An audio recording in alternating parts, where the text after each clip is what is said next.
Well, good evening and salutations and welcome. As we are now 25 away from 200 episodes, this is the 175th edition of The Other Side of the Ball. As finally, Christmas came on Sunday, and albeit technical difficulties, among other things, week one still came through. Saw some very interesting things. Um, saw the return of the legend and future Hall of Famer saying, "Nope, I'm not done yet." And then some interesting news came about late Monday night and then earlier today. So we are here to do some detective work and figure all this ish out here on this edition of the Other Side of the Ball. I'm Double A, joined by, I'm still going to call him Dr. Mizzle. Chris is here, and we have a special guest, folks. As Mr. Duncan says, I want on, and now entering the studio is the quarterback who him and LJ reunited and had some very interesting banter. Corey Hammond joins us. So, gentlemen, week one has come and gone, and just the initial thoughts of what we saw during the first week of season 12 of the American Sevens Football League. All right. Well, Upset City. Yep. Everywhere but Vegas was Upset City, and it was beautiful to see. Nothing beats parity when it comes to sports. Yes. And having it in our league elevates our game like no other, and it's going to make the season extremely interesting, at least at minimum for the East. So far, it doesn't look like it will be very interesting out west until the Insomniacs and Stealth get together. Not because anyone thinks that Stealth have risen to the level of the Insomniacs, but their shit talking has surpassed them, which is great. Yeah. There has been a lot of passionate back and forth as we also welcome to the panel Mr. 25 is in the building, and it's been a while since we have had a 6-man panel on this show. But yes, there's been a lot of passion going on as Corey's trying to get the right angle for his lovely hairdo, as you can see. lovely. It's a little fluffy. Hey, fluffy. If I could just good. interject one more time, that's what I was trying to express to you guys in the chat. I don't want to be a panelist on this show. When I come on, I want to be a guest. So you guys actually put some focus on me for the limited time that I have to be here. Well, again, for the limited time you are here, again, this is your baby, so you get to take 95% of this ish. So we give credit where credit is due. But yeah, the floor is yours. What do you got for us? Well, you guys are amazing interviewers and pundits, and I would expect that, hey, we got Derek on the show. Let's ask him some questions about the division. Like, probably 6 months. Well, I mean, it's not necessarily the elephant in the room, but okay. So here's my question: what exactly happened to where we will not have the Vegas Gold for the season, but possibly next season? Well, there was one person signed up for the gold going into 3 weeks before the season. And we had a conversation with them like, hey, you're in a unique position where you guys have a bye week one. So you've got a little extra time, but you guys need to get on the ball. And then Jeremiah reached out. And he's like, hey man, I'm pushing, but I'm not sure it's going to happen. And then there was conversation around that time that the Stealth had 90 guys in their stable that were going back and forth with them between 8-man and whatever other format they play besides A7FL as well. I think they play in 3 different formats, and that they were just going to populate the gold with those other guys. So we just kind of said, okay, and left it at that. And then that didn't happen. So basically reached out to Jeremiah. I was like, hey man, I'm seeing that you really didn't have many other folks register. Where are we at? Are we going to have a chance? He's like, it's just not going to happen this season. I've got too much on my plate besides football, and I can't pull it together. So we'll see the gold hopefully return in 2027, but no gold for 26. All right. Just a public service announcement. Matt Ryan just texted me and said I look like Michael Vick, but he used his alias, so I'm not sure where that fits in. You guys ever heard of Ron Mexico? You guys ever heard of Ron Mexico? I'm Chris. I think your audio's back because that was a good joke and I missed it. He's in the backyard. Oh, yeah, I'm in the backyard. Oh, you're living the dream. Well, Derek, my question for you was, what are your thoughts on Sick With It, and what do you think is keeping them from like retaining some important guys at a very important position? Because that game obviously, is always going to be tough against the Insomniacs. But what we would have hoped is that, the progression that we saw over the course of a year could carry over. Obviously, it looks like they're starting closer to square one. What do you think you learned from Sick With It, and what do you think is maybe a solution there for the turnover? That's a great question. And before I break that down, for those of you who are watching specifically for the tease that happened earlier, I don't know if this young lady who said that she would be coming on to the podcast to expose him, whoever him may be, knows how to get here. If she's just going to show up in the comments, it's not like she's communicated with any of us. We don't have direct contact with her, nor have I tried to have direct contact with her. Matter of fact, I have explicitly tried not to have direct contact with her because I don't want to get mixed up in somebody else's stuff that I have no involvement in. So I gave her a piece of advice in the public and said, hey, do your thing. I recommend you, if you've been wrong and it's illicit, call the police, do your thing. So we have no control over whether she will come on and say something or not. But she said she was. And that's if anybody wants to send her the link, she could. Hell no. At least not while I'm on here. If you guys decide to figure that out after I exit the show, that's on you. This is your show as far as the production is concerned. I was joking. I was talking to the fans, and I was just tongue in cheek as I always am. But anyway, yeah, you could definitely go on that thread and drop the link in the YouTube channel if you want to press the drama. She might see it and pop on. So anyway, that's not a recommendation for me. I'm just saying that's where we're at. Okay. So you said too late. You're involved. Sick With It. Why has there been somewhat of a revolving door at the most important position at any position on a team for an elite squad?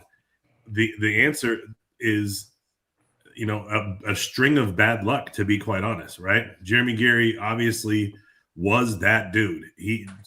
Corey, you thought he was one of the best to lace him up in the A7FL, at least for the time he was here, and had started having some discussions about where he might be in history as far as his accuracy and what he's capable of doing and what he's done for that team and for this league. And then, of course, after those accolades, he had some troubles of his own, personal, family, whatever they be. We won't get at shout out to Jeremy Gary. Very good dude. I hope whatever he's going through comes out positive and he comes out on top and his family, everybody's in a good spot.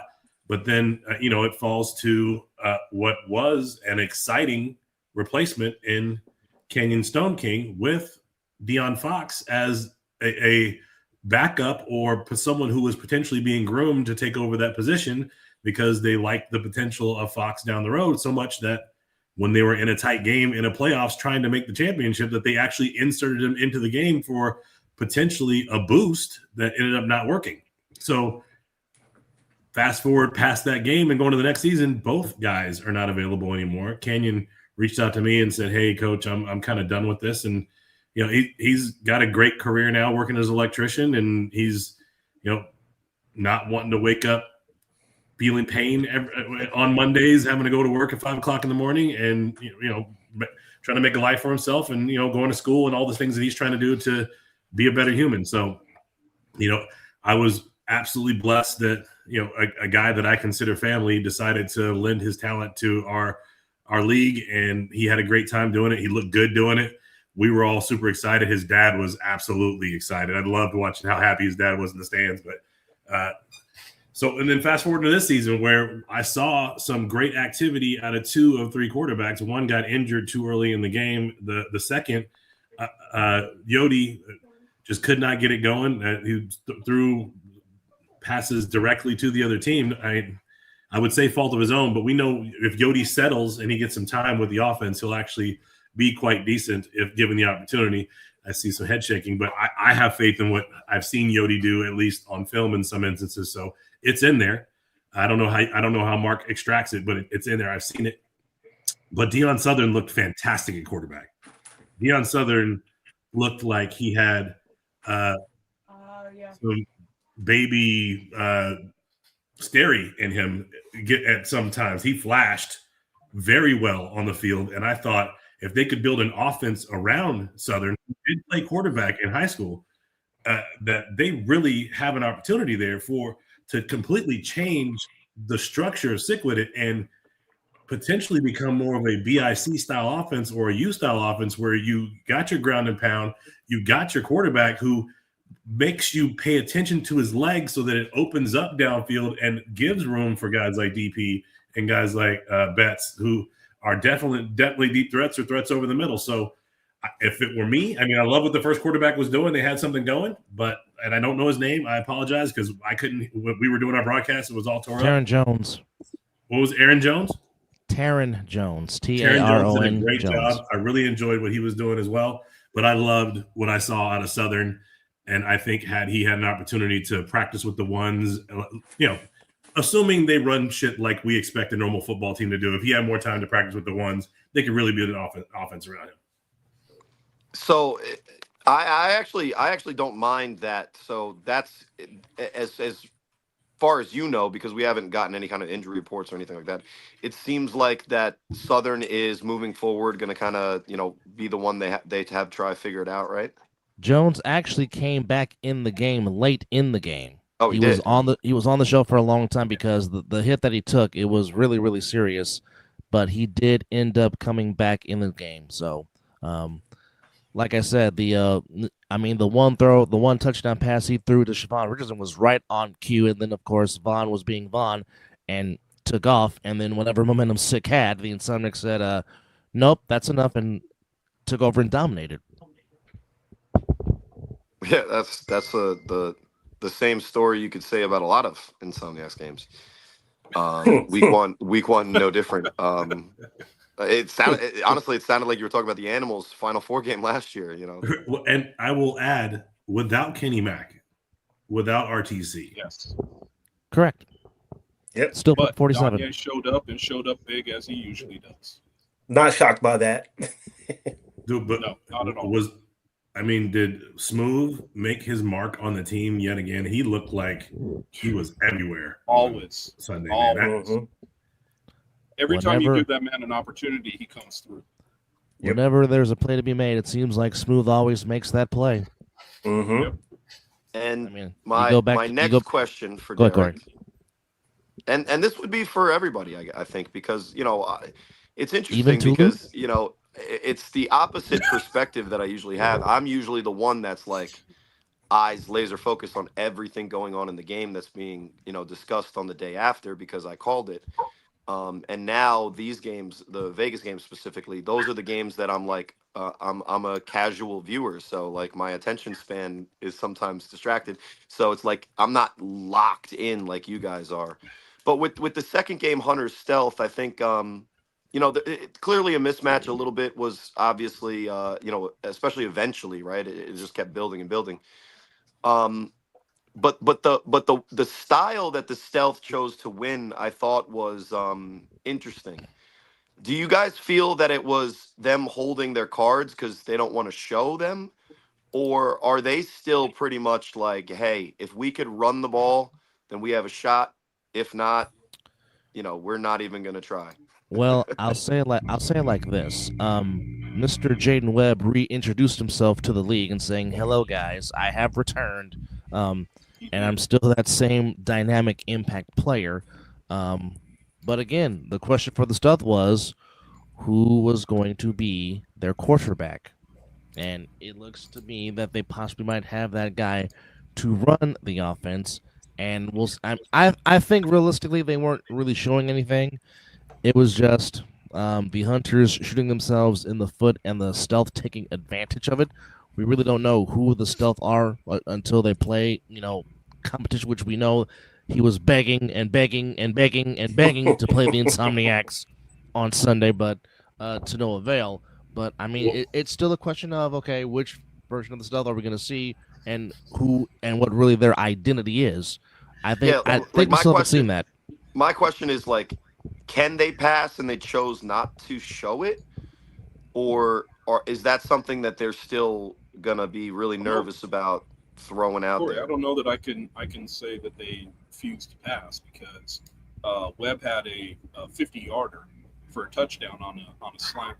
So I don't know. Yeah, that that's true. I think I think I'm more talking about, it seemed like they only threw the ball like 3 or 4 times. It was 3. Well, I mean, yeah, and it was. They didn't need to.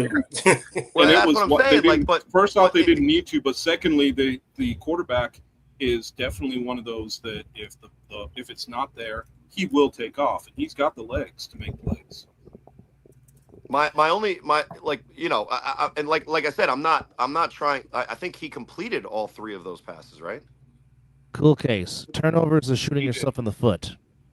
Yeah, I think he was obviously efficient, and I don't think that you can, if you're a quarterback and your play caller calls you 3 pass plays and you complete 3 of them and 1 is a deep one, and Right. obviously that's your job, right?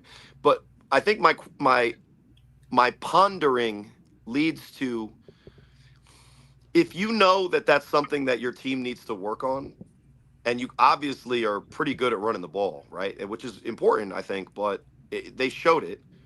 Wouldn't the Hunters, be a situation in which you might, like, I don't know, run it out there and try to, like, 'cause I don't know.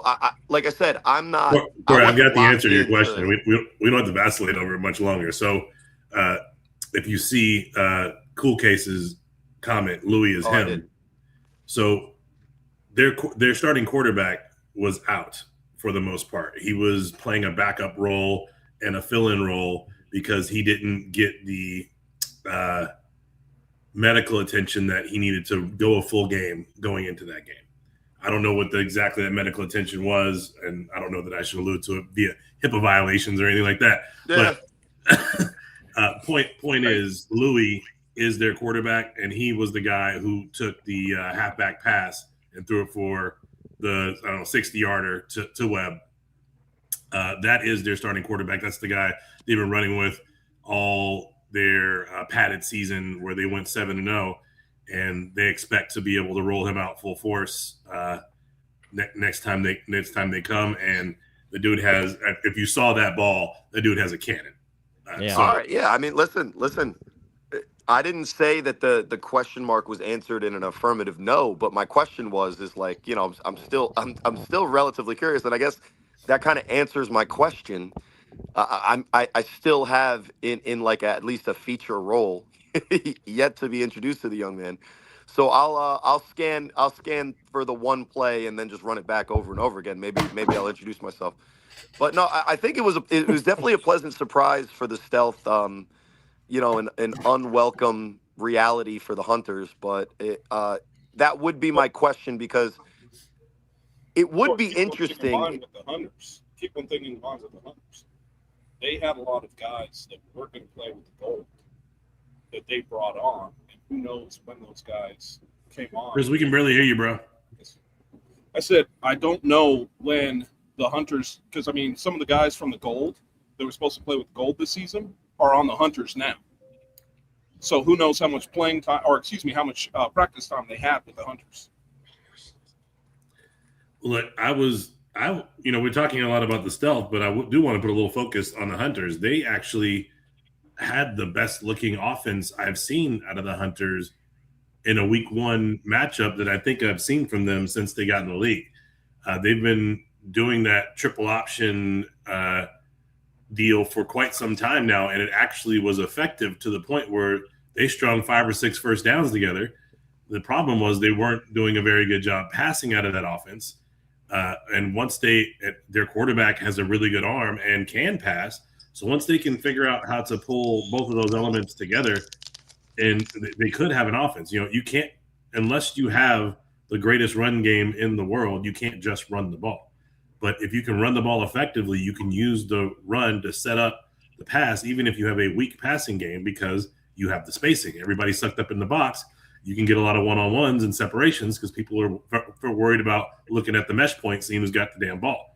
So you can turn around and dump the ball off in those opportunities, and they didn't do that very frequently. So once they add that wrinkle in, things can get a lot better for the Hunters this very season.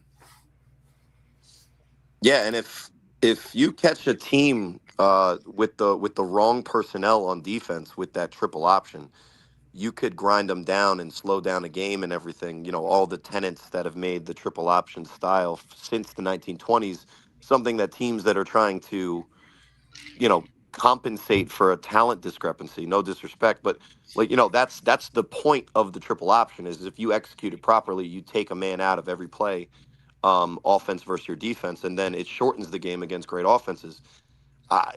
It just, to me, 7-on-7, you're not going to be able to find the space, in my opinion, consistently on third down when you need long yardage. So yeah, they got to figure something out to convert third downs and get at least mount a little bit of a comeback once they start to get behind. But the thing is that you like to see is that does take a lot of organization to even pull off even halfway decent. Exactly, and So that's a or good you and I will start. both say that's the best they've made it look since we've seen them try to pull it off. So Yeah. So I actually saw something I was happy to be looking at. yeah, I mean, but I think of the teams, the stealth were certainly a little bit surprising. But Derek, who are you most surprised with, positively or negatively, from the Vegas games that you watched? Easily Deion Southern and Prime. Prime, I would not say picked up where he left off. He built on where he left off as an absolute weapon for the Insomniacs. That dude is a special athlete. That pick he got, I feel like he was like 11 and a half feet in the air. I didn't know what that was. I didn't understand how it happened, and I can't wait to actually be able to see that. He got hops. So Yeah, I don't Yeah. understand because to be fair, and shout outs to Keith Salmons, who I do respect a lot, and he's he does a lot for our league, but he had the opinion watching Prime specifically in the championship game last year, and was kind of trying to you know say that he was maybe a little bit overhyped. I didn't see that at all last year. I spoke to him in person after the championship game. He's definitely the type of guy that I know is looking to improve and has that special kind of championship building mentality that he knows that it takes working hard every day to be a champion or be champion like. Um, so I was surprised to hear someone's opinion of that because that's not what my sense of him was.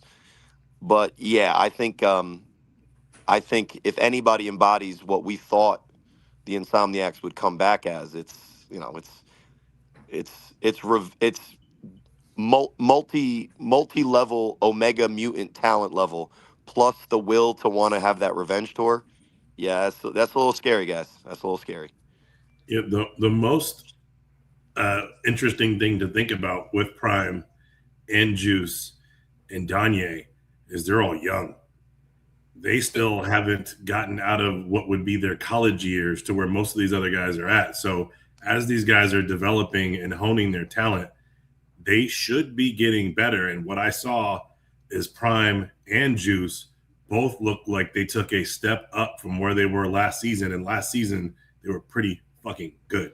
So I'm excited for what both of those men can become to us in this league, or what they might become outside of this league. You already see guys like RTC and Danye getting shots in the IFL. And I got to say this to everybody who will listen. The A7FL is now a pipeline to the IFL. The NFL leading scorer in the Super Bowl this year was a player in the IFL last year.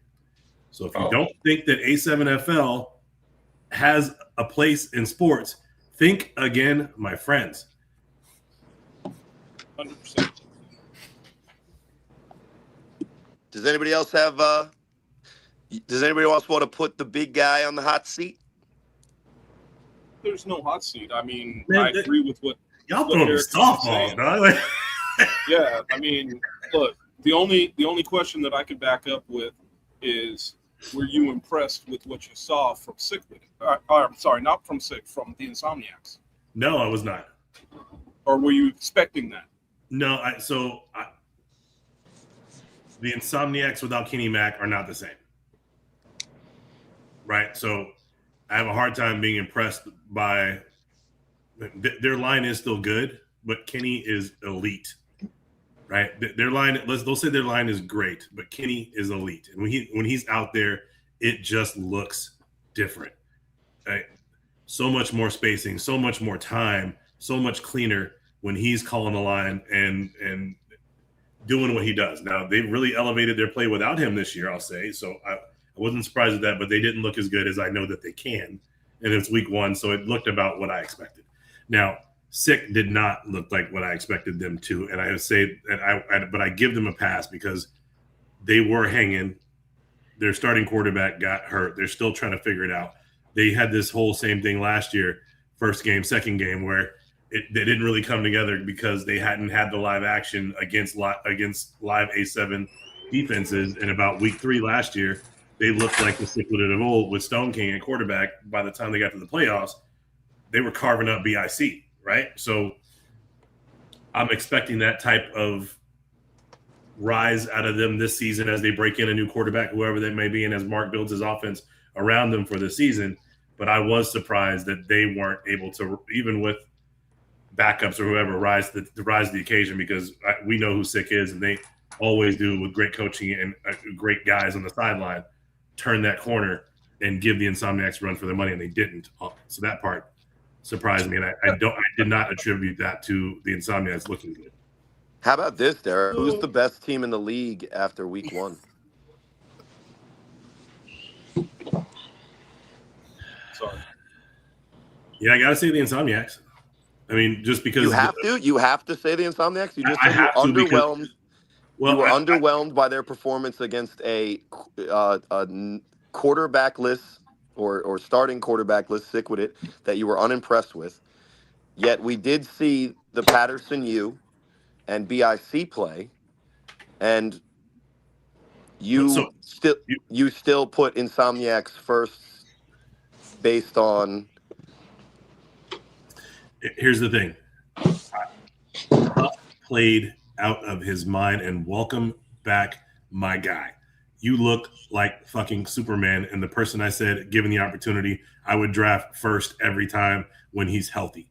So a healthy Huff is an absolute juggernaut, but Huff cannot do that all game, every game for 7 games the last 4 years. So I believe that the U peaked. I still think BIC might be the better team. You know, we had the 3-on-1 turnover that kind of changed the trajectory of that game as well, which I don't expect that to happen in a later time. BIC wasn't full staff. They didn't have their playoff team out there yet, but I think maybe the U did. The U is back. Don't get it twisted. The U will get better too, but I think that they peaked early, and I still think BIC has the edge out there. But the reason I say the Insomniacs is I don't think they looked their best because Kenny Mack wasn't there, RTC wasn't there, and that without those 2 guys that are their core pieces, we haven't seen their ceiling. Oh, but those guys are confirmed that they are going to play. Yeah, definitely. Oh, okay. All right, yeah. There you go. Yeah, because I heard RTC on this show when he was coming in the chat in that Draco Kevin Durant burner account type situation. He said he was playing. So, all right. I tried to grill you. I tried to force you into a corner. That's a good point. Carswell wasn't there either. I won't say that Huff looked like Superman. I'll say he looked like Black Adam.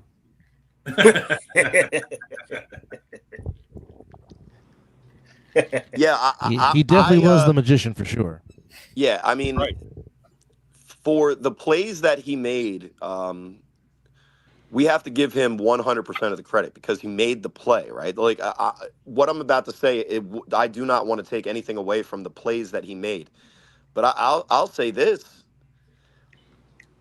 is it a bonehead play for Kason Campbell to take that ball out of the end zone in a situation which it was also the get back anyway, guys? Based on the way the Well- ball landed and his opportunity and how they had him covered before he came out of the backfield, before he came out, absolutely it was a mistake.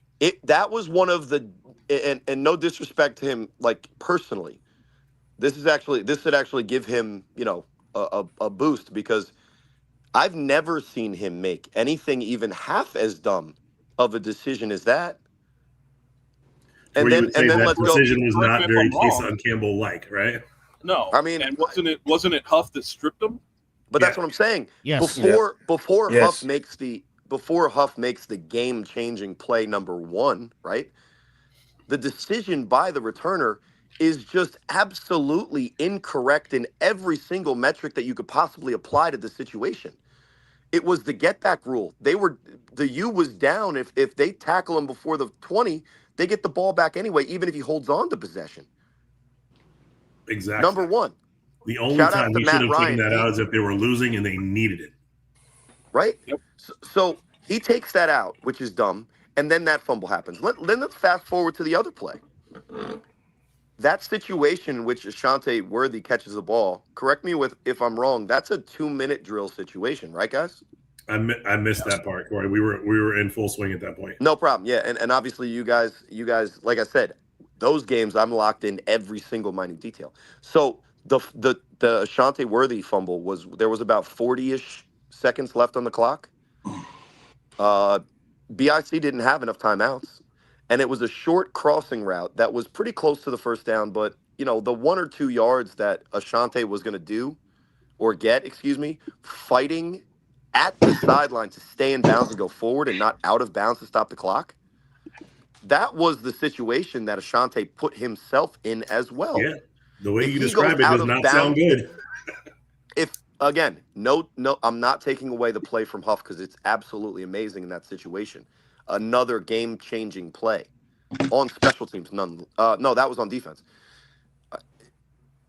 All Ashante has to do for that game to not go in that now the U has a lead. It was at that point a 2-score lead because they were up by 9. All he has to do is go out of bounds. So as great as the plays were from Huff, the mistakes were maybe equally as just tragic for BIC to even consider. And I think if you look at what he did, that's awesome. But you also have to look at what the BIC guys did to get them in those spots, and that's totally uncharacteristic of both of those guys. Trying to bring up the game to have it in the background. Well, here's the head ref that saw it. He said, the ball never crossed the goal line. I don't think KK was 100% in the end zone when he fielded it. Could be wrong. I think he was. I think I just saw it recently, but I could be wrong as well. So I don't want to think tell he went Will in the he's end wrong. zone. I think he went in the end zone and came out. If Yeah, I he was. remember watching it I correctly. feel like he was like 3 or 4 yards deep in the end zone, by my recollection. And Corey, you have a question. No, someone has a question for me. Yes. Oh, there it is. Who's my top team? Hey, let's do this right for the people who are listening at home and are not watching. Jason Brown, coach of the Insomniacs, says, Corey, who's your top team? I mean, based on what I saw, and I do have to say that BIC didn't look bad enough, in my opinion, the rest of the game, except for the 2 turnovers and those 2 drives that they failed to kind of get things going. That was still a team that looked like when they are on, they can get it done. And I think one of the biggest flaws in the Insomniac season last year was that they were not tested enough, that they deserved a test, more than what they got before they got to the championship game. Not that Corey, should really make a difference. What was the score at the point of the fumble? That was the first half. It was under 2 minutes. Both fumbles were under 2 minutes. The score was 19-6. Will Franklin says rewind to 20-6. Yeah. Thank you. Yeah, that sounds about right. And by the way, 2-5. Welcome back, sir. Yo, So, what's the deal, fellas? my top team after week 1 would be the U. My second team would be Insomniacs. My third team, I'm going to be honest. I'm going to say that in my consideration for the third team is the Lexington Phantoms, because no disrespect to the animals. No disrespect to the animals, because I don't. What they told me is that they were kind of understaffed, but as understaffed as they were similarly underwhelming. It was a whole lot of David Tender kind of doing crazy special things and a lot of meh. So I mean, it's only week 1, and all these teams I think were a little rusty getting back at it. Yeah, and you guys nailed it. You said it a lot that Here it they is. did not look the same without Coin. You know what I'm saying? So Yeah, he was in the end zone. that was in the end dumb. zone. Well, This is dumb. It's a great play, but I'll tell Kason to his face that you shouldn't do that, my guy. Will you tell him like a man? Corey, will you say it was dumb to his face though? That's the question. That's what I said. I would say it's dumb to his face. I would say you should know better than that. So he would say it like a man. He was in the end zone for sure. Well, Yeah, so that's the for sure. question. I don't know if he catches the ball and it carries into the end zone. Well, the thing ball is, clearly was going into the end zone where he didn't need to take it out. the question I have is, did he touch it before it got into the end zone? And Well, then it did not look like he did. Let me say that. I've been wrong on these replays here recently. So, right, that is clearly over his head, and he does not touch it. Oh, I don't know if he touched it though. No, he didn't touch it. To be fair to a playmaker like Kason, those are the types of I don't think he did, Ray Rich. Those are the types of situation. If you catch somebody over pursuing, you could sometimes score on those plays. Remember we had the Florida guy. He had the longest play of all time, and he took it out the back of the end zone because it was a play like that. But I don't know. In this situation, I just think the right thing to do is to get the ball to 25.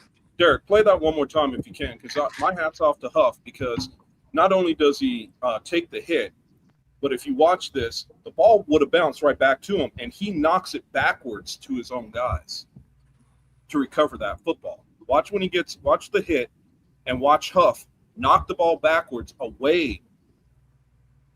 So illegal batting. In a sense, he shielded. Illegal batting.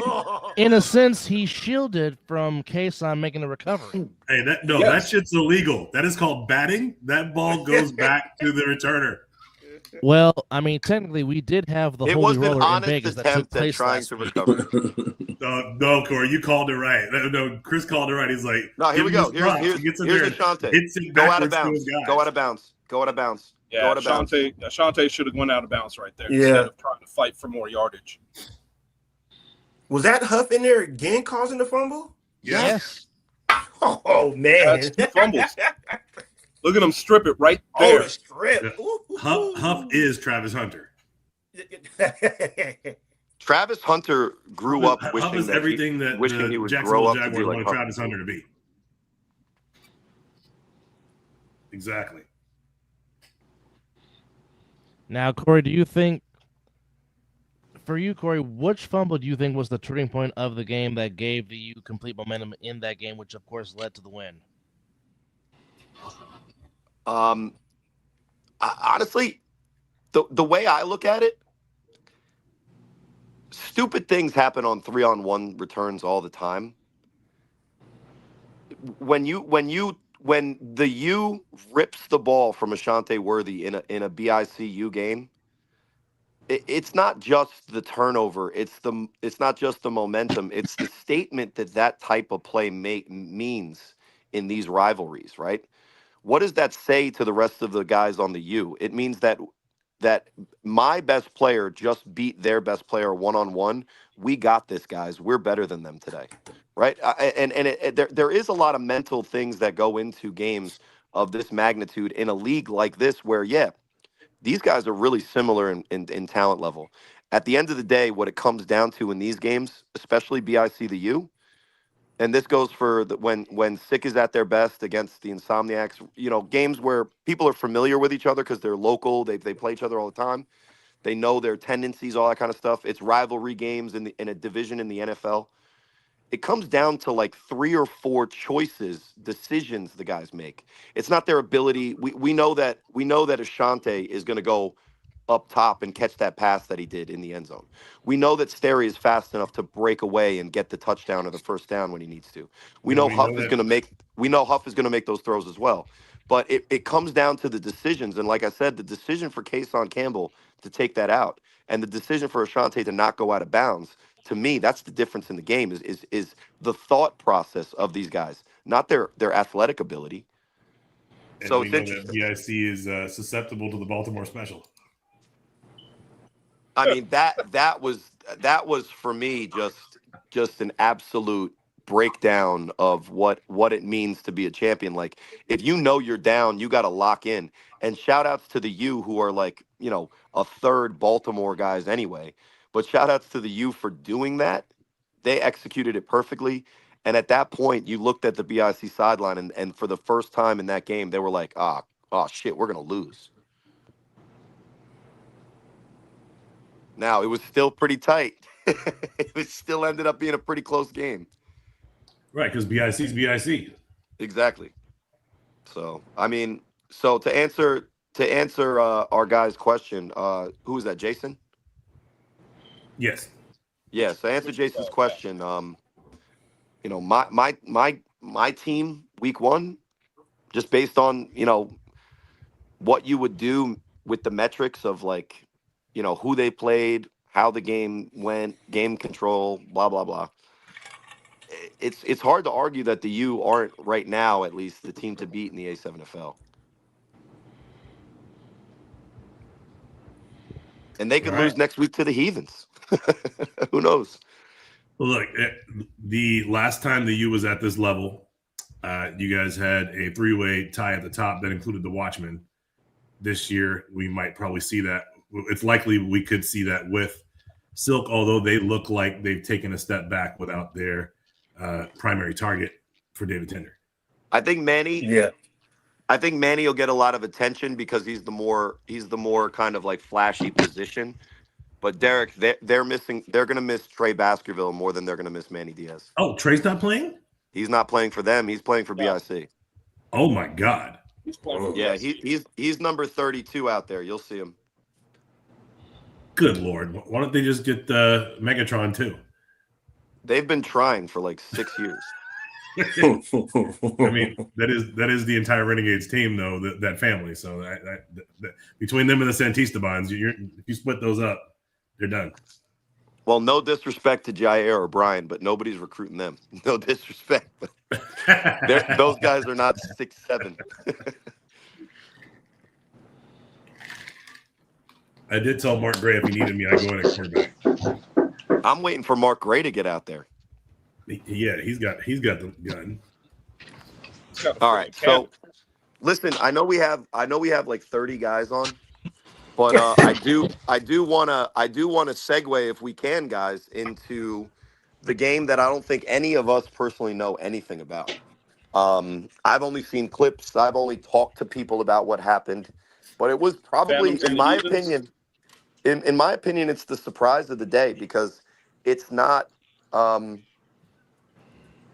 It wasn't that big of a surprise to me that the U were going to play BIC in a really close game and it was going to be fun to watch. That didn't surprise me.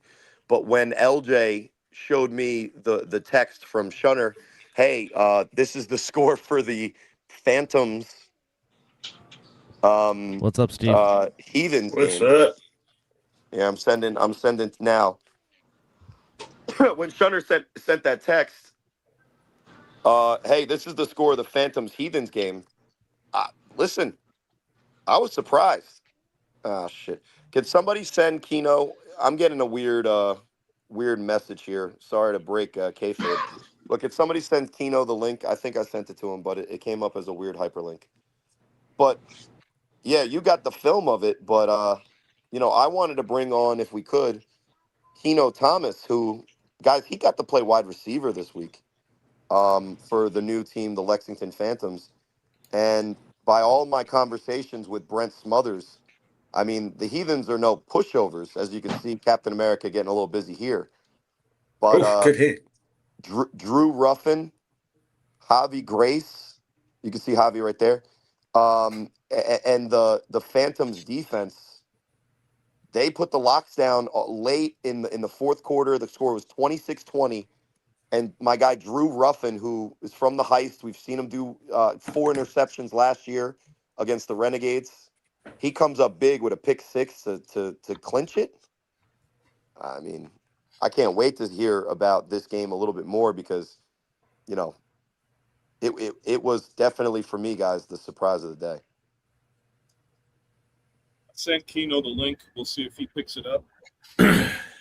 So I will say that I wasn't that I don't know that I expected it, but I'm not surprised.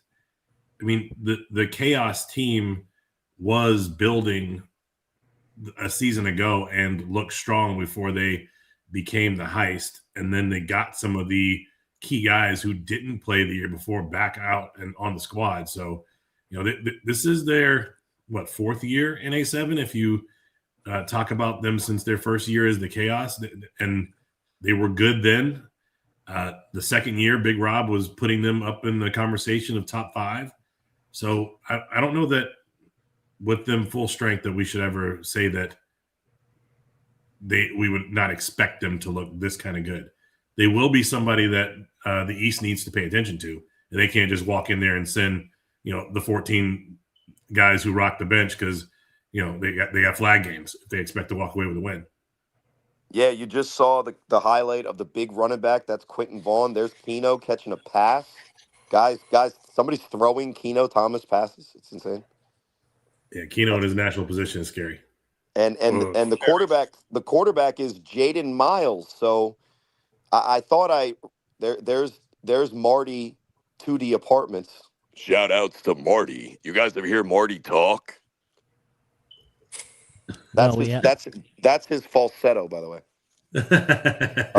Michael Jackson. So that's the same To the Apartments from 6-7 years ago?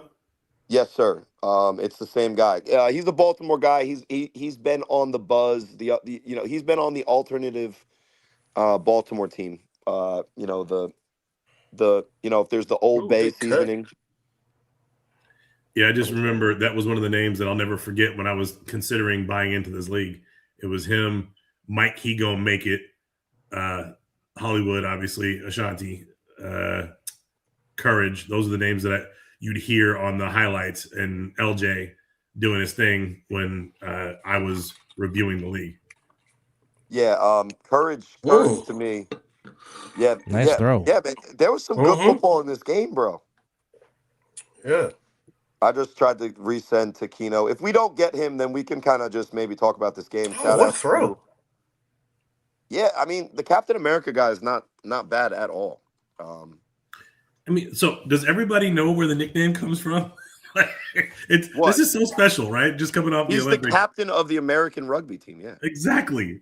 So the Captain America team and him looking like Steve Rogers anyway. What's up, JT? Is the perfect nickname. Just adds to it.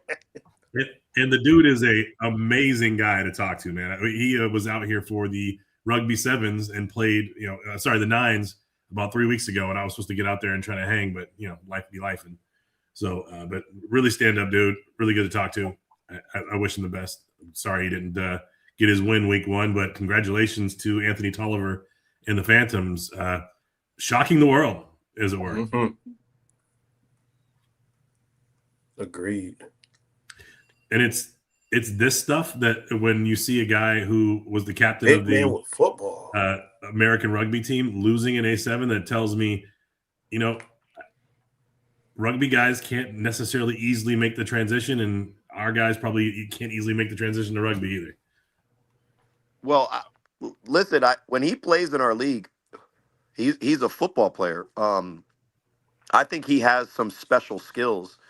And as you can see, he can do the thing, right? He can throw the ball, and when they do that option, he's there. It is. He's really quick with that pitch. It's very deceptive.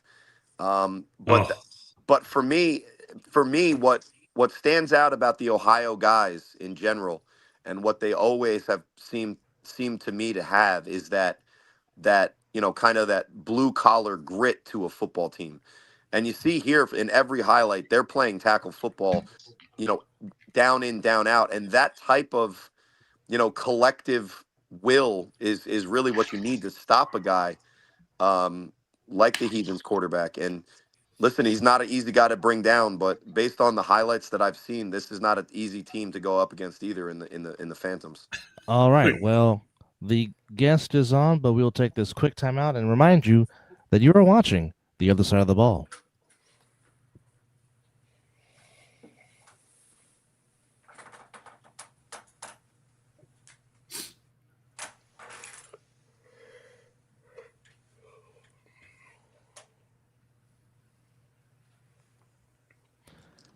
What's going And on, fellas? Can joining y'all us, fresh off of his win with the Phantoms, beating the Heathens 3-20, is the wide receiver for the Lexington Phantoms, Keno Thomas. Keno, can you hear us? Yeah, I can hear you. Can you hear me? Yes, sir. Welcome to the show. Thank you for having me. So, just talked about what came together for you guys this past Sunday. You guys put together a very impressive win against the Heathens in enemy territory. Yes, sir. You said talk about it a little bit. Yeah. We came in pretty much. No. Uh-oh. Oh, Lost him. So, he'll be back. But I do want to share something with you guys. We do have a new little gadget that we can use here on the other side of the ball, and this is where the viewers come into play. We now have polls on the bottom of your screen that you can pick the matchups for this upcoming week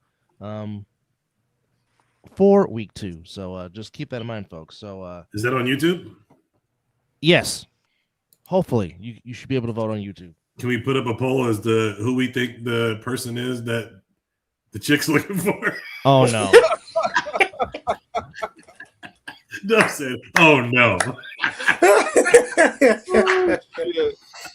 Oh, that's good. All right. Let's try this again, Keno. Go ahead. Yeah, like I was saying, we pretty much came into the game knowing what we have to do offensively, defensively, and on 3-on-1s. Like Captain America pretty much is a offense from what we were seeing. We just had to slow him down or stop him in order to give us the best chance to win. And on the offensive side, we just played our ball. We didn't really care about what they had going on or what their game plan was. We just forced them to adjust to us instead of us trying to adjust to them. And other than that, we just played with intensity. We just played high motor football. How was the travel? Was that tough on you guys? I mean, you've done it 2 years back to back now. How was it this year? It was okay. It wasn't that far away. It was like 8.5 for some guys, 7 for some. So it wasn't too bad, but it was long enough.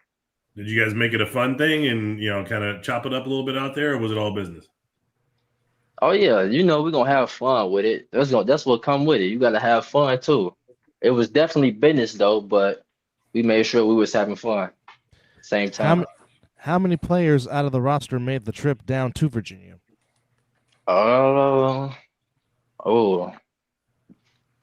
told me 26 or 28. I was gonna say around like 25, maybe 25. Oh, yeah, okay. Traveled well. Yeah, traveled pretty well. Yeah, that was another thing. Like last year, when we did travel, we traveled kind of light. We tried to make sure this season we had the bodies to travel, make sure everybody was available, so we can make them travel games, them peak games. How is this game for you now that you're playing your original position rather than playing QB? Honestly, exactly what I thought it was going to be. I like. I mean, it was kind of easy week one. I'm not gonna lie. I expected to get harder the more we play week by week, but I don't feel like nobody can really guard me or any receiver on a Phantoms roster. When it came down to the one-on-one opportunities and the one-on-one battles, we pretty much won them against ADBs. So, Keno, is this the beginning of your 4th or 5th season in the A7FL? The beginning of my fourth. Yeah, so basically, listen, you are as much of a veteran in this league as maybe most of the guys that have a name of your profile. And to be clear, I think you'd probably be the Ohio Player of the Year at least in 3 of your seasons, maybe all 4. I mean, in at least 3 of your seasons, but that's all 3. So now that you're a veteran, what is it about this Phantoms team that you feel like is going to separate this Ohio/Kentucky unit from the previous versions of Ohio teams that we've seen play different divisional games across the league? Um, for one, I feel like we have a little bit more competition. I mean, not competition. A little bit more potential than the other rosters that I was previously was on. We have more talent wise on the squad. The chemistry is, in my opinion, the chemistry is better than when I was with the Chaos. Like we had chemistry and we was working and everything, but the communication on the field and the team bonding is just on a whole nother level. How's the coaching staff? I mean, we're used to Coaching, the usual guys, but I'm seeing a bunch of dudes with headsets out there that I don't recognize, even though I know those other guys are part of the squad. yeah, and Who was calling the shots out there? that plays a big part too. Anthony Tolliver, our team owner, he brought in a nice coaching staff. Brennan, our offensive coordinator / head coach, Bird. They put together a nice coaching staff for us. Like with the Chaos, we didn't really have position group coaches. Like we just had like 2-3 coaches. Now we have like I say between five to 7 coaches. So we really break down everything, and it really starts from the head down. So they really give us the tools that we need in order to perform well and practice well and prep well. So, what do we need to know about your quarterback, man? Introduce us to him a little bit. Man, Jaden is a dog, bro. I'm not gonna lie. Jaden is a dog. Like he just so poised in the pocket. He remind me of me, but I'll say he a little better. Just because when it come to me in the pocket, like I'm cool, but once I get a little pressure, I'm ready to go. Like he gonna sit there and he gonna deliver that ball. He can run too, but he gonna sit there and deliver that ball. And he go through his reads well. I like what I seen from Jaden Sunday. It's different from when you practicing and he played on the Octane. We played against him a few times, but when you on the same squad as him and y'all on the same page, yeah, you can definitely see the difference. I see a difference for sure. Yeah, it looks like he runs to pass versus where you ran to escape, right? So I think that's the kind of the difference in what you guys got going on. It's a pleasure to watch, man. I'm excited for you guys. I don't want to warn the East that they need to strap up when they come to see you guys. I want the element of surprise to be there, but I think that's out the window. There's Drew Ruffin. Well, my bigger question is simple. Who do you want to play against? What team do you really want to play against this season? That's a good question. Oh, he was gone. Coming back in right now. I'm back though. So who do you want to play this season? What team are you looking at and saying, I want to play them? Everybody that's on the schedule. and whoever we got to see in the playoffs. Like right now, I'm not worried about nobody else but the Animals. We got them coming up week 2, Sunday. That's all I'm worried about right now. That's all me Based and the on team is worried about. what you guys have seen from the film of them against the Renegades, did you see it at all or no? Yeah, we definitely watched film on now. So Definitely, yeah. based on the what you've seen in the film, what do you think are some weaknesses that, don't give me the whole game plan, but what are some weaknesses you guys can exploit in the Animals?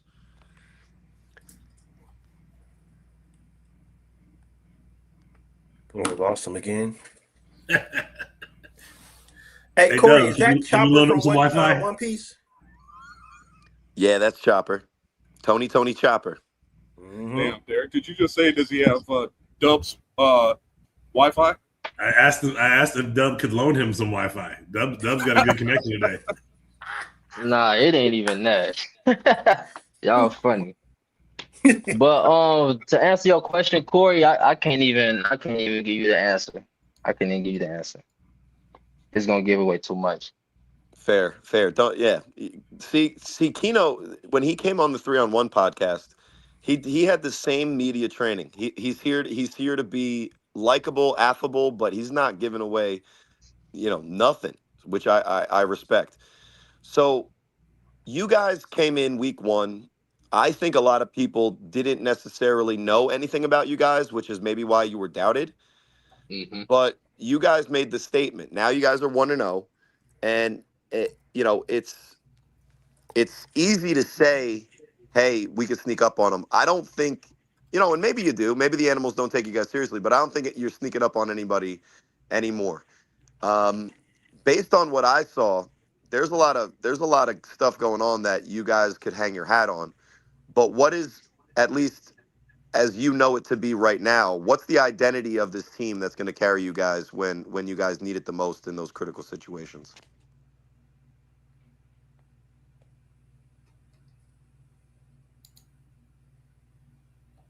Lost Or them you might have again. to that Long seat. ass Oh, question yeah. made his ass lag out. Shit. Got to make those questions short and sweet, there, brother. Fuck.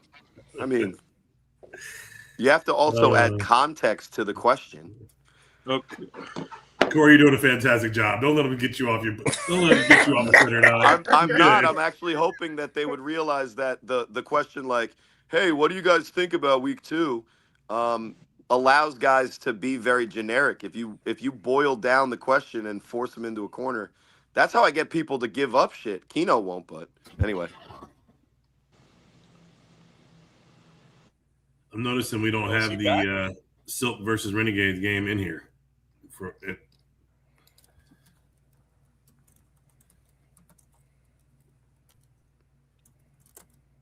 It is similar score to this game, although I don't feel like the games were at all the same. A 34-22 win from the Animals was a blowout, and a 32-20 win from the Phantoms actually kind of went down to the wire, because the game-changing play was when the Heathens still had a chance to win the game, and it was a pick six. So it's interesting if we want to transition into talking about the Animals and the Renegades, which, listen, and we should.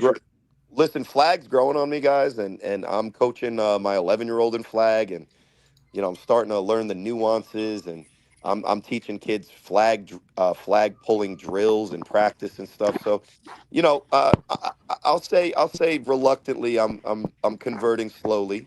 I am always going to be a hater at heart, but whatever's best for my kid.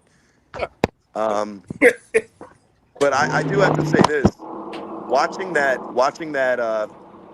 Animals Renegades team, I started to almost hate flag, because if this division, the Northeast Division, would be a close game every single time slot on games of the week if the Renegades still had the TMU flag Anthony Service Renegades.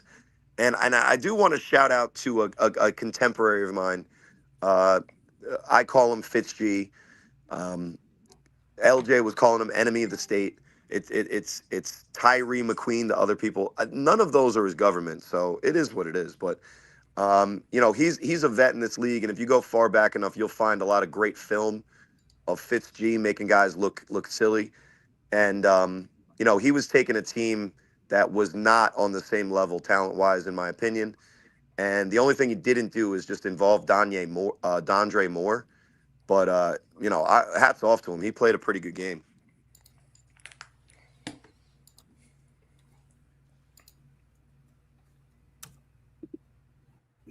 Corey, I'm sorry. I'm over here prepping, so I got you. I got you. You're was going not into engaged. this game, yeah. I think the storyline of this game, though, guys, is that we all know David Tender's going to do kind of special things, but to some extent, the Animals were a little bit underwhelming. I think Omari Thomas is always been kind of that guy that can be a star. Kwani Morgan went from making a play that I started roasting him. I told him after the game that keep a heads out for it. I think we're cool.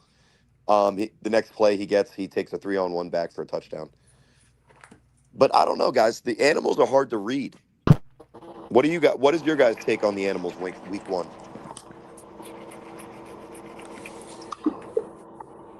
I watched the game, and I think that it is a hard read, but I also think that Tender's going to get better as the season goes on, like he normally does. And I think that his offensive crew that he has around him is going to get better as well. The question that I have is how quick is that going to happen? I don't know that they are on the same page as, like, let's say a Sick. We know that Sick is going to be better week 2. We know that they're going to get even better week 3. With what Tender has around him, I think that he has the weapons. My question mark is how quickly will they put it together?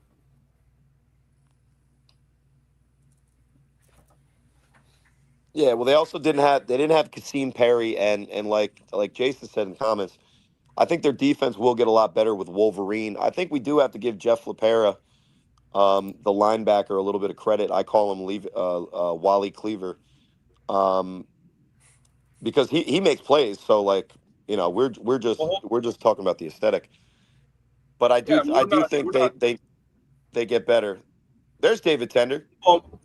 Yeah, Watch we're not Sunday. tripping or nothing on what happened Sunday, David. We're just saying the question mark was how quickly will you guys pull it all together and be the Animals that we've seen in the past. That's all we're saying. And no, all I'm saying it's is going to take a minute. No, I know he's listening, and he's my guy. So all I'm saying is meh. Just if to goat him into a great performance Sunday. Come on. Meh. It's all right. Meh. Hey, Corey, how about the BIC logo in the middle of the field? What did I don't know if you guys. I don't know how familiar any of you guys are with LJ. What did you guys think of LJ on your first impression? I know Derek, you know LJ, but I think the other guys they all came into the league well after LJ kind of was on his hiatus. So that would be an interesting thing. What did you guys think of LJ? Yeah, the OG. Yeah. So who had the opportunity to listen to the commentary with Corey and LJ? And what is your opinion of what LJ's energy brings to the league, guys? Let's go one by one. Chris, did you watch? Yeah, I did, and I think that LJ brought some good energy. I liked listening. I liked watching. Corey, you surprisingly, I thought that you let LJ do his thing, which was good to hear. But I also thought you brought a lot. I feel like Corey was laying out, hoping that LJ would step up in the first quarter or two, and then LJ found his stride mid-game. Yeah. Yeah, I agree. And the thing about it is you could see him kind of working to get that stride. And once he did, it wasn't bad. And then the two of you playing off each other wasn't bad either. I think it took the first quarter before it really started to come together. Yeah, I love Matt Ryan, and it was weird, but LJ's my guy, and yeah, I feel like you guys are kind of locked in with it. It's been a while, and the tough part when you guys know calling the game, the tough part is when a game isn't the story, right? Then the story has to be whatever you're saying, right? So, one of the best bits of commentating Matt, myself, and Rob ever did was when we're calling an 80-0 BIC Snow Tribe blowout, and we're finding some way to still engage with the audience in a way that they can continue to watch. So when we started getting into a BIC game with the U, where the storyline has nothing to do with LJ Smith and Corey Hammond, that just makes it easy. I think what was interesting to start is this introduction to some of the new guys, and it's funny because if you guys ever listened to us in the distant past when I had brown hair, we have an adversarial relationship at time, which has a good vibe to it most of the time. But he early on in this game, Animals Renegades, I was kind of hyping up. Yeah, David Tender is really him. You know what I'm saying? Like he's really him. You'll see. And he tried to pull the I don't know what you're saying, Corey. I'm watching him, and he's just Mr. Checkdown, Mr. Checkdown. And I was like, all right, well, LJ, you could admit out loud that you haven't watched film in the last 3 years of the Well, A7. yeah, and that was actually a fun part of it for me, was that you had to reintroduce him to the league and to the Yeah, players, yeah. which was exciting to hear because you were now introducing these fans to these players too, and not making the assumption that everyone knows who these guys are already. So Yeah, it's almost like the opposite of an unreliable narrator. It was the unreliable um I guess listener. And so informing LJ who these guys are, it worked twofold. I could, but LJ's definitely good at this. He before any of us were even part of this league at all, he was laying the groundwork to build this thing up. So, we owe, anybody that calls games owes a lot to LJ Smith. But and um it's just interesting because it's funny. Matt Ryan spent his entire career with guys that were like, older than me saying LJ Smith because that was their guy when they were 20, right? yeah, And it's been long enough that now I talked to guys after both games. Well, you could get a charger in a second. Let me make my. I thought this was my only good point of the night, but anyway. So now that I talked to the guys after both of the games. Uh, People are like, "Where's Matt Ryan? Who's this new guy? Who's this new guy? I miss my Matt Ryan." So it's funny. The validation for Matt is in the people in the comment section and on the field being like, "Who's the new guy?" When little do they know, right? Go Real looks real different on camera. Man, I can't believe that he says that that's his name. I just don't feel that. I feel like half of you, Derek, should not say that out loud. Right, And the Canadian half of Chris. right. We're having internal war and dialogue over here. You don't worry about it. Plus, he wants to talk to the people. You want to talk to the Man, people? so All right. we got 15 minutes, fellas. Are we gonna talk about week 2? We definitely should. And don't forget to like and subscribe. If you guys haven't hit that like button or hit that subscribe button, please do so. It helps us tremendously as a podcast to get other people outside of A7FL potentially watching us and finding us. So please like and subscribe. And for those of you hanging out to hear what's new, and as the world turns in A7, it does not appear that old girl has jumped on here to expose whomever they were going to expose. So I guess we'll have to see if there's more developments. Just so you guys all aware, she did reach out to. She said she reached out to me. She posted on a thread of mine on my personal page, and then sent messages to people who are in my orbit that are connected to my page saying, hey, have Derek message me. I will not be doing that because I don't want to get involved directly. I will, like Iran, I will send my proxies out to do my war. I'm not interested in direct engagement, so I can keep my hands clean at this point. So those of you tuning in to hear what's going on there, it has not been exposed who the person is, although I do know because the person reached out to me directly, and we have not heard from her. Well, all right. Well, sorry to not pay off the tease to our listeners. There's still another 14 minutes. You never know. It's going to turn into a 6-hour show. Well, let's take a look at what's upcoming. So we'll give a breakdown and get everybody's input. So for week 2, first game is the Heathens versus the Patterson U.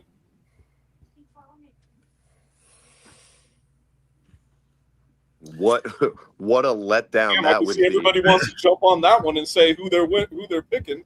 Yeah, So, but what I'm saying is what a letdown that would be if the U somehow loses that. So, oh Corey, my God. Yeah, that would be I don't know about the letdown of the century, but it would be on par for what we hope the East Division is. Remember how good the Heathens looked at the start of last year, and people were talking about them as being something. Obviously, coming out the gate, losing this week to the Phantoms says maybe they're not as good as even they were last year, but it looked good on the field. So I don't know, man. I'd say U minus 16 would be the spread I put based on how the games went last week. But what say you guys? I'll take the U by 2 touchdowns. 2 touchdowns. I'm going to take the U by 3 touchdowns right now. Yeah, I got the U by 2 touchdowns. Yeah, definitely got them by at least 2, 3. Yeah, I think it's an easy minus 16.5, and then you're starting to get people to think maybe the Heathens could make that difference. But for me, I don't know if I think the question for Sunday's game, guys, for the U is, all right, cool, Huff playing both ways and special teams. It mattered week 1.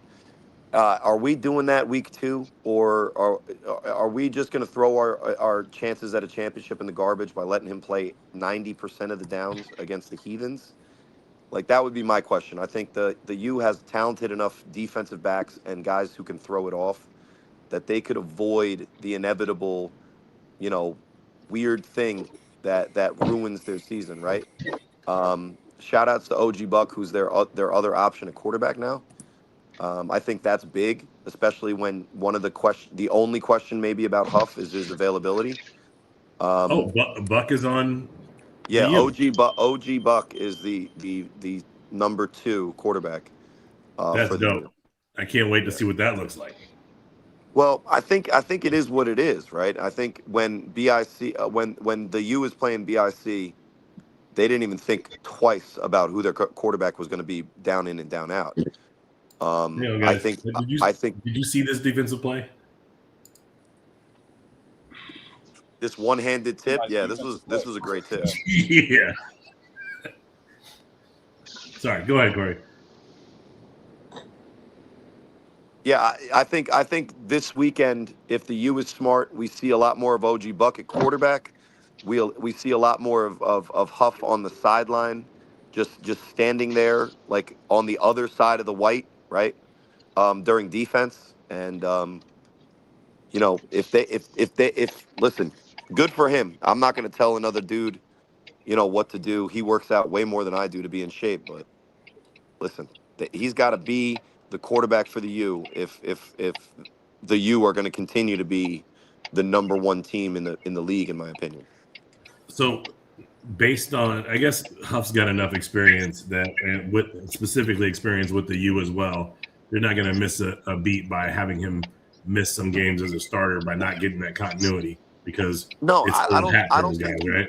No, I don't think you take him out of the game the whole time. What I'm saying is there's no need to play him at corner. There's no need to make him tackle on the 3-on-1. That's how he got hurt last year in the playoffs.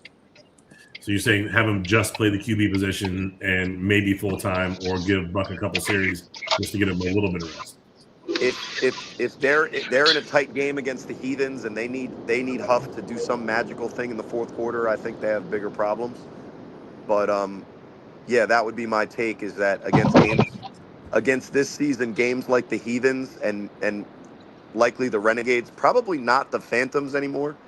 They better think about limiting his reps to extend the overall length of the quality he gives us.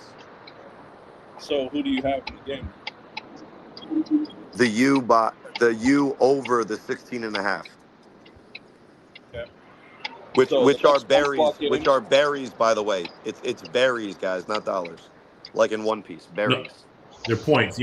Honestly, I think we should start a thing on this on other side of the ball podcast where we do actually set a point spread and then we bet push-ups. And you got to turn your push-ups in by video if you lose. All right. Well, everybody picked BIC, so all right, we're all going to get so here's what I'm stronger. going to do. I'm going to put the point spread at 18.5. Yeah. Because 16.5 is the border of 2 scores. Exactly. Well, it's the border of 3, but 18.5 is the border of 3 scores without 3 and 4. So I'm putting it at 18.5 to see what type of action we get, because everybody went U at 16. So since I'm the book, I'm realizing that I need to inch up the score to get some action on the other side. I'm going to make it 18.5. I think I at 18.5, I think I still feel comfortable with the U. 40 to 18, I see it.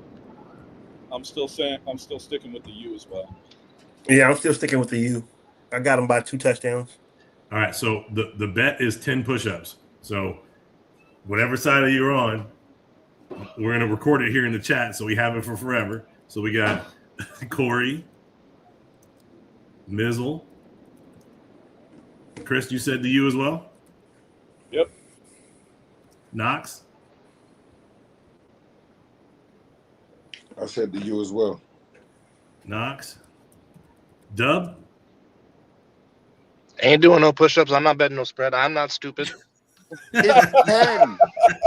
Dub It's says, 10 freaking I'm not I don't doing push-ups. I don't care. I'm not doing push-ups. I'm not falling for the bait. Mm-mm. How about bait? It's a friend. It's That's like a wager. friend giving. That's like a friend giving you It's like my choice. If I don't want to encouragement. do push-ups, that is my God-given right. all right, Dub? How It's about not. air squats? It's your free. I guess it's your First Amendment right. I don't think God would approve. Dub, what athletic feat are you willing to do 10 of? Can we get some leg raises? Maybe some jumping jacks? You got to chug a beer for 10 seconds. I don't do beer. Liquor for 10 seconds is wild. I'm a heavy drinker. Depends on how you spell it, Corey. Yeah, I was going I'll to think of say. something. And it depends on who the girl is. All right, Dub. All right, so which side are you on, and then you'll tell us what your athletic feat will be. I'm picking Patterson, but I'm not saying by how much.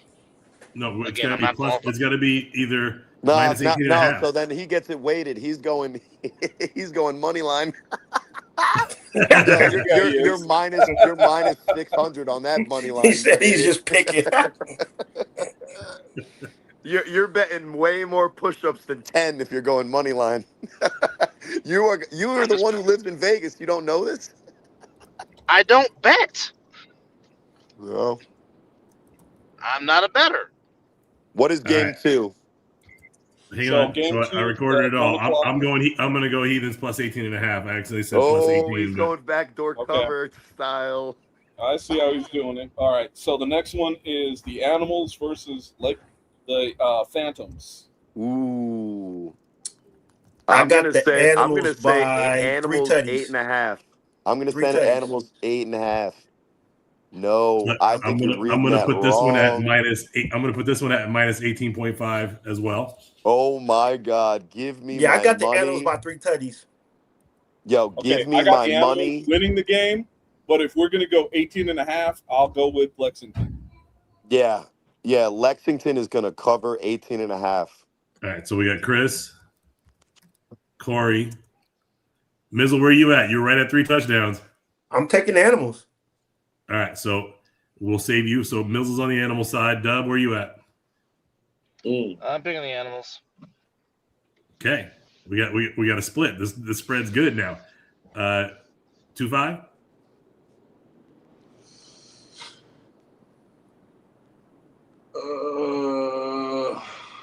I'm gonna take the Phantom. Ooh. All right. All right, so we got Talking Chris, 18.5 Corey, and points. 2-5 on the Phantoms, and then we got me. Who do we got? Dub. Who am I missing? Mizzle Animals. on the animals. I got faith in Twin DT. He looks like a young Derek Duncan. He looks like the Derek Duncan that used to play quarterback with Chris. Next game is going to be Renegades versus BIC. Ooh. The 2 games last year were very entertaining. All right, so I'm going to say BIC minus 28. Damn, man.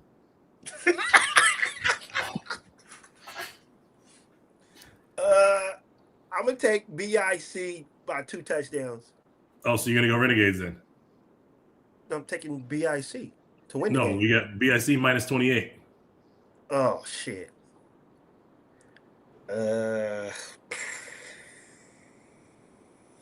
Yeah, I'll take that. BIC. Yeah, BIC? About 20. Okay. Yeah. So it's Mizzle. Hey, this is 10 push-ups per game. Yep.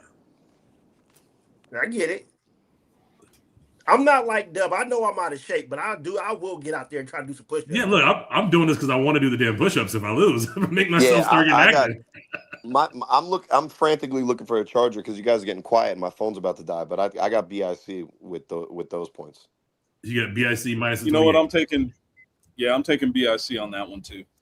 Yep. Oh. Now here comes one that's going to be very All right, interesting. whoa, 2-5. Oh, Hey, so what was it? What was the score for Point Renegades spread. last? Minus No. 20. Last game it was 34-20. No, is that right? Was the final? Yeah, because they played the Animals, right? Yeah. Yeah, that was that's the score. And So we got BIC minus 28 is the spread right now.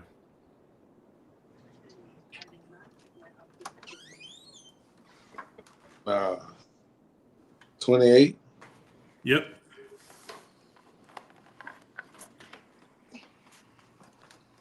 all right, and the last game. Yeah, take BIC. Hunters All versus. right, hang on. All right, so and that is 2-5 is on BIC, and I'm gonna be on 2, 3, 4, 5. There's 6 of us. Who did I miss? Mizzle, Corey, Chris, 2-5. Dub, where you at? Trin will win. By 28 or more? By 28 and a half or more? I'm not falling for the bait. No, I'm no. just picking them to win. You're going to tell us what your physical feat's going to be. You can flip us off 10 times. I don't care. I need your pick. I am not an athlete no more. Those days are You don't have to long be an gone. athlete, Dub. You can we'll have you clap your hands 10 times. I just need a pick out of you. Which one are you going to do? Lord. Fine. Trin by fucking 20.5. Jesus Christ. All right. So Dub is on that side too. I'm going to be the antithesis and go with the Renegades. So you're tanking to get jacked arms. I believe the Renegades are actually going to lose by about 20. So I was on it because I know BIC plays to the level of their competition and sends out people for specific games, and I don't think they're going to care as much about playing the Renegades, and we'll have the B team out there.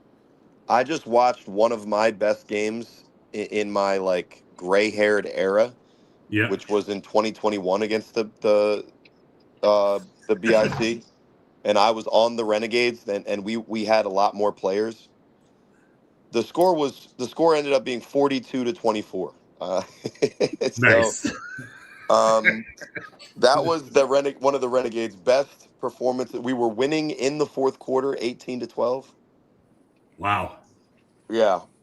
So yeah, I think they easily cover that 28. Jason Brown absolutely nailed the spirit in this room right now. He could not have said it better, man. All right, Chris, what is the next game? The next game is the Hunters versus Sick. I think it's 49.5. I think I'm gonna it's say 49.5. Jesus Christ. I'm gonna say 40. No, it's got to be 49.5. Is Mark Gray going to go out there the number and 40? All right, fine. Is Mark Gray going to embarrass them, or is it going to be nice once it gets to a certain level score? You know what? I should Well, make I it see 40. mercy I should rule in make this it 40. game. Take Sick. I see a mercy rule in this game. I'm going with Sick with the mercy rule. I'm going with Sick.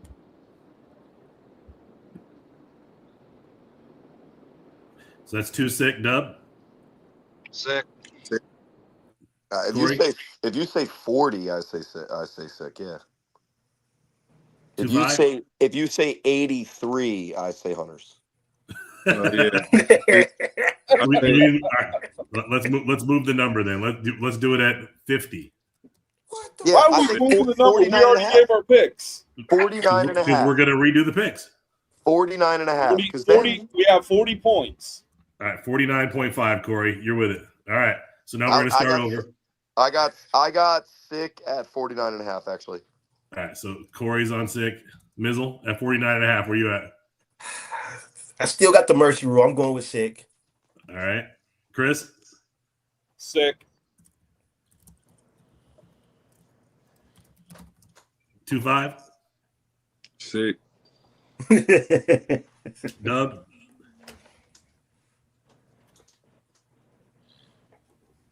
Is Dub still with us? I think so. I'm pretty sure he'll stick with Sick. Well, I'm not going to put him down for without it. And then If he doesn't say anything, he's saying Hunters. That's what he's saying. I'm going to go Hunters. And is that the last game, Chris? That is it. No Well, cool. more. That's it. I enjoyed being a guest and a panelist with you guys. Thank you so very much. To be honest, I came on here to do damage control tonight, just in case old girl came on. I was hoping she would. Everybody else was hoping. I think everybody was hoping she would. Yeah, everybody but me was hoping she. Everybody but me and the person who she's going to expose was hoping she would. I mean, but my interest wasn't as much in who the person was, because I probably don't know who it is anyway. My interest is what was the line that invoked A7FL that made her think that it was somehow related to the con. You know what I'm saying? Like, how does this have anything to do with Derek Duncan? The way that it was expressed to me is the person leveraged their position and celebrity status with A7FL to make her think he played in the NFL or something similar to that. And this is no disrespect to any hypothetical person involved in this hypothetical situation. But whose fucking fault is that then? I cannot comment. Listen, I'm sure there's a guy out there in Vegas that says that he has a show in Vegas, whether it's comedy or singing or whatever else, right? There's other options in Vegas. Corey, I will not participate in your victim blaming. I'm not blaming any victim, but I'm saying we all need to do a better job of. So wait, you're saying it was Carrot Top? No, I'm saying Carrot Cake. I'm saying the comedian Carrot Cake, just because he has a box of props, doesn't necessarily mean anything. Judge people based on their character. Ashmore, you're not off the hook. It could still be you. Yeah, who knows what he'd be taking pictures of, this guy. Yeah, he came out and said, Yeah, "Look, man. it wasn't me about my pictures, was it?" Yeah, who are you? Who are you glancing off into the stands and accidentally catching in the shot? Right. Uh, It caught somebody eating a booger or something.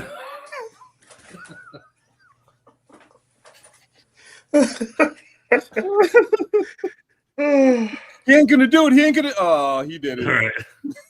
right. That happened. That's why I'm no longer a Dolphin fan, guys. Because of eating boogers?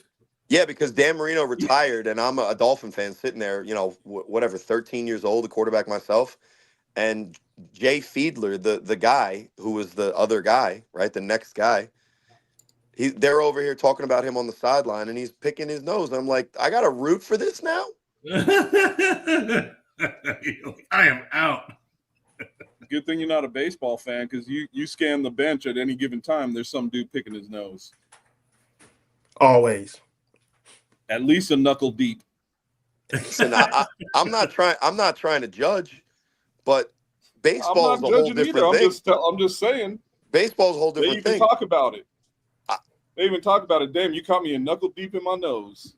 Listen, say what you want about Dan Marino, but I mean, I thought he was the star of Knight Rider for the longest time. I thought that for a while, Dan Marino was also David Hasselhoff. No lie. White people all look alike. You know what I'm saying? But anyway, I've heard that before. Yeah, I heard that. anyway, I tried. Final I tried thoughts, to. fellas. I tried to save the TMZ version of this with a little humor, but I'm like probably the worst stand-up comedian anybody would ever throw food at. Nah, you're pretty good, Corey. I'd pay to watch a show with you. Yeah, it would probably be a mess. That's exactly And why he'd I still watch be it. a knuckle deep in his nose. Anyway, final thoughts, gentlemen. Corey, I'll let you start off. Listen, it's a tough world out here. Be careful who you trust with your feelings. And I ain't even going to say nothing on that So one, considering appropriate. who Thank we're you. supposed to have on tonight. We're just going to let that one go. Mizzle,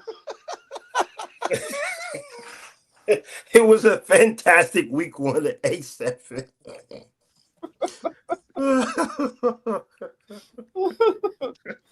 2-5. What you got? Oh shit. Yeah, great week one. Can't wait to see what week two brings, and then I Yes, can't wait to. sir. You know what I'm saying? Yeah, week three. Yeah, I agree. Derek, what you got, man? I appreciate everybody's involvement with the division and the league. I hope the folks who tuned in from the East Coast realize that we're covering the East just as much as we're covering the West these days. This is our show for our league. Please tap in and support us where you can. Please like and share the show. Great football out of the East this week. I was super impressed with everything I saw. Kudos to the production team over there who pulled that off. And I want to be frank, I really love the field level work that I saw out of the Phantoms and Heathens game. So, that's something that we haven't seen very frequently, or it's the field level with a good camera. So it's something we should, we're going to have a lot more of this season. So pretty happy with everything I saw there. And out West, I want to apologize to our folks who had to deal with the poor level of production that we had. We hit a big roadblock coming out of the gate that has been corrected. Everything will look very good for us this coming week. We'll have a better camera position, better steady cameras, and better production overall. So I apologize for what you guys saw. We will be better.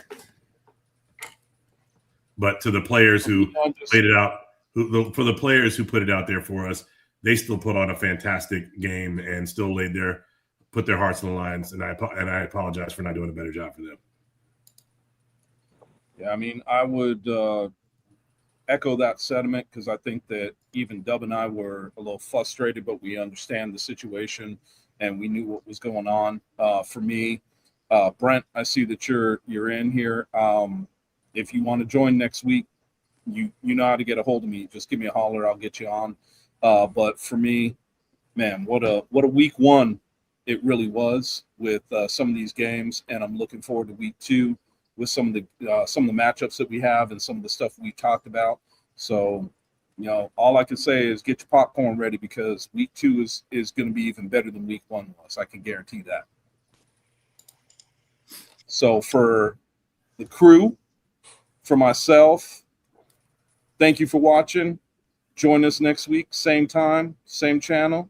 Enjoy your week. For Dub, who had to jump because I know he's got work right now. Thank you, everyone, for joining us. Thank you to Ashmore Media. Thank you to Mel with what he does. Derek, thank you for bringing the opportunity for all of us to do what we do. So thank you, everybody. Enjoy the week. We will see you on Sunday. Have a good one.